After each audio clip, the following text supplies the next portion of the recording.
పవన్ కళ్యాణ్ గారు చెప్తాడు పాపం. మరి ఎవడు రాశాడో, జబర్దస్త్ రైటర్ రాశాడా, సినిమా డైలాగులు రాశాడో తెలియదు.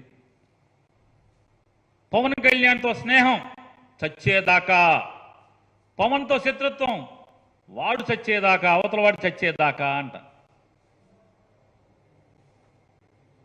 సొల్లు కబుర్లు, సినిమా కబుర్లు, సినిమా డైలాగులు. 2009 సంవత్సరంలో చంద్రబాబుతో శత్రుత్వమే కదా. మీరేమో ప్రజారాజ్యం పార్టీలో యువరాజ్యం అధ్యక్షుడు చంద్రబాబు నాయుడిని ఎన్ని తిట్టావు? ఆ రోజు శత్రువే కదా. మామగారి దగ్గర నుంచి పార్టీని దొంగతనం చేశాడన్నావు. సైకిల్ గుర్తు రామారావు దగ్గర నుంచి లాక్కున్నాడు, ఈ సైకిల్ చంద్రబాబుది కాదని చెప్పావు. చంద్రబాబుని ఇష్టం వచ్చినట్టు తిట్టావు. శత్రుత్వమే కదా. 2009లో చంద్రబాబు నాయుడు శత్రుత్వం మరి చచ్చేదాకా ఉందా? 2014కి వచ్చేప్పటికి చంద్రబాబు నాయుడుతో స్నేహం మళ్ళీ. మరి 2014లో చంద్రబాబుతో స్నేహం మరి ఎవరు చచ్చేంత వరకు ఉండాలిగా.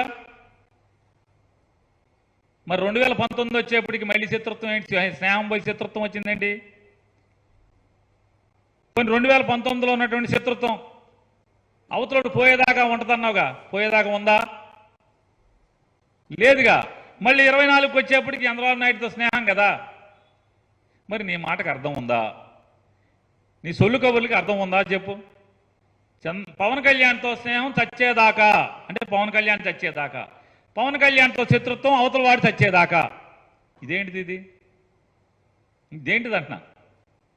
2014తో మోడీతో స్నేహం, నరేంద్ర మోడీతో స్నేహం.